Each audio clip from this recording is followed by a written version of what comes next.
Hello, welcome to this short video on approved establishments. My name's Andy Bowles and I'm a food lawyer. On this video, I'm going to run through the approval of establishments under hygiene law. Now, you may be watching this video on our YouTube channel or indeed via our online training website at www.abcfoodlaw.co.uk. So I'm talking about approved establishments on this short video. So what are approved establishments? They're basically establishments that are supplying products of animal origin on the wholesale market. So that would be things like meat, fish, dairy, eggs, whatever, from one business establishment to another. Now, the establishments might be under the same ownership or they might be quite different. So you could have, for example, a butcher shop supplying meat to a restaurant. That's one establishment to another. Now, on the face of it, that activity will require approval, but I'll explain in a moment there are a lot of exemptions to this. So what's the purpose of approval? The purpose of approval basically threefold. First of all, it's a prior consent issue. You will need to apply to your local authority for approval, unless you're a fresh meat establishment. So if you're a slaughterhouse or a fresh meat cutting plant, or if you're a game handling establishment, you'll need to apply to the Food Standards Agency or Food Standards Scotland in Scotland. But if you're producing other products of animal origin, meat, fish, dairy, cooked meats, cheese, whatever it might be, then you will apply to your local authority. And the first purpose of approval is to get the consent from the food authority. So what they will do is they will check as part of your application for approval that you're meeting all the relevant requirements of food law. And if you are, then they'll give you that approval. The second purpose of approval is enhanced traceability.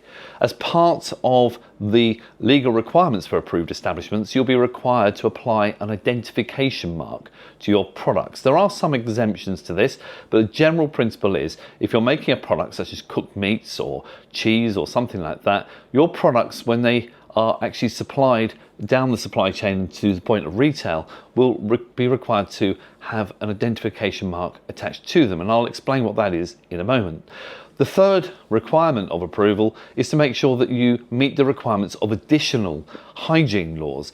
Approved establishments have to comply with all the hygiene laws that an average food establishment would need to apply. So a butcher shop will need to apply with general food hygiene requirements. If it's going to be an approved butcher shop, well, the same requirements will apply. But on top of that, there may be some additional operational requirements and hygiene management requirements that need to be complied with. So an identification mark, I mentioned that there is a requirement for businesses to mark their products once approval has been achieved with an identification mark. And there's examples on the screen behind me. You've got the three examples for local authority approved establishments in England or Wales or indeed Scotland. So you've got the choice here. If you're just marketing your products within Great Britain, you would put GB, and then underneath it, the two letters represent the approval authority. So each local authority will have their own unique approval code, and they'll put that there. Then you'll have a number. The number will be your approval number that is granted to you by the food authority.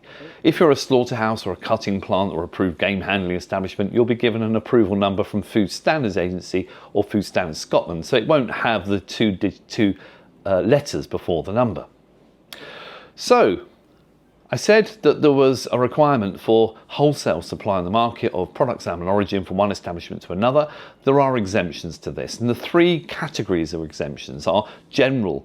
So if you're a retail establishment, you only supply products of animal origin, meat, fish, dairy, whatever, directly to the final consumer. So people who come into your shop or online, for example, you won't need approval. It's only from one establishment to another. If you are supplying products of animal origin that don't require temperature control, if you're storing those sorts of products in some sort of storage unit, for example, tins of cooked meats, if all you're doing is storing those, it won't require approval. Where if you're storing chilled meats in a cold store, then it is likely to require approval. There are other exemptions, things like if you're making a food made from ready processed products of animal origin.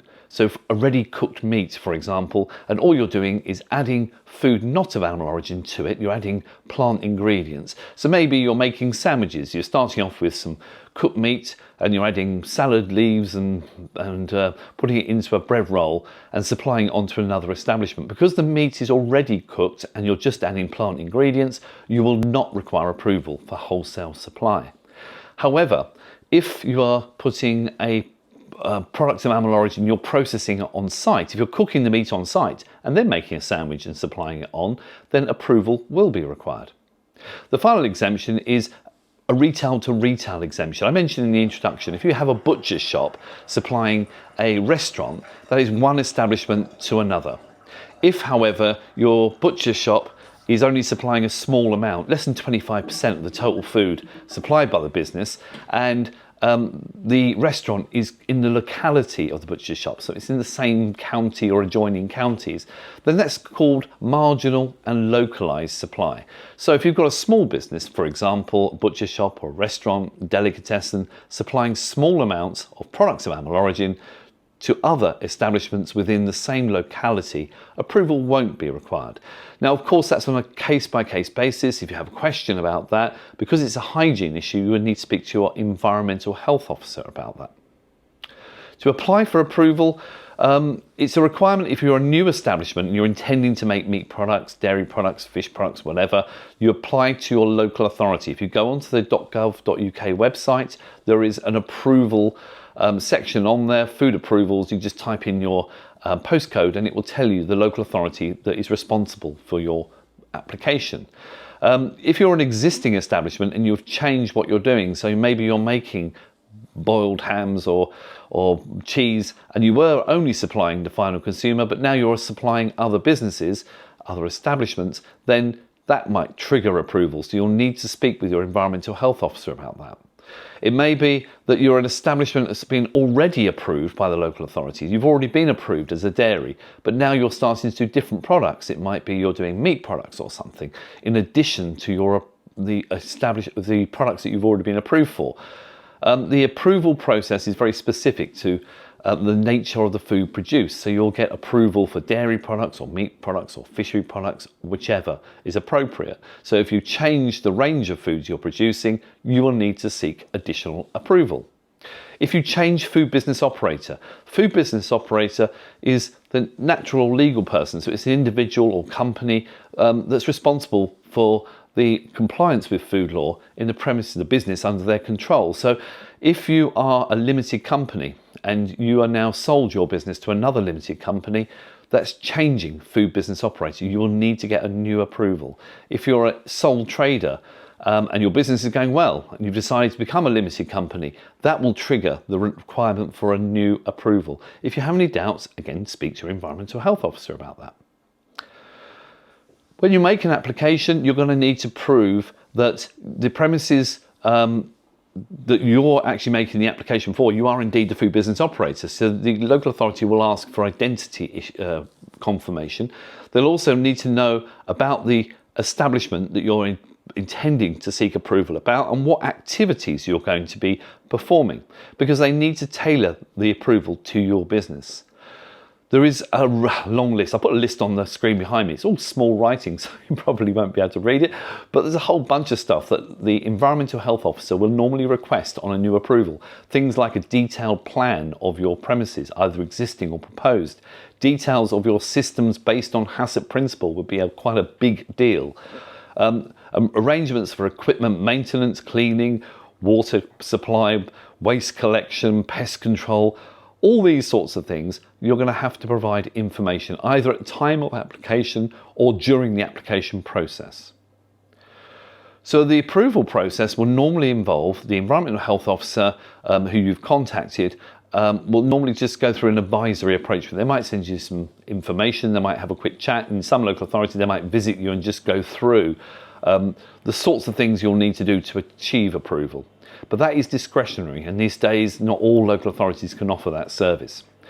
Then the approval visit is a statutory obligation on the local authority. They are required to visit your premises, and when they visit, they'll be making an assessment on whether your establishment meets all the infrastructure and equipment requirements. Have you got all the tools to do the job? Have you got the right premises?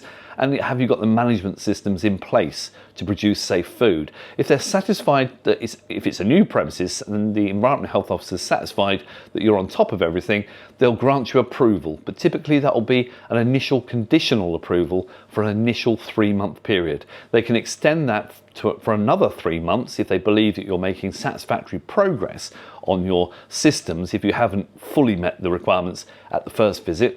But if you don't do that after 6 months, then you may have your approval refused. Full approval will be granted once you can demonstrate compliance with all aspects of relevant law. The relevant law basically is 3 categories. This is infrastructure and equipment. So remember, you just need to have the tools to do the job. Relevant requirements of food law, all the basic hygiene requirements, but also things like animal byproducts disposal, if that's appropriate for your business.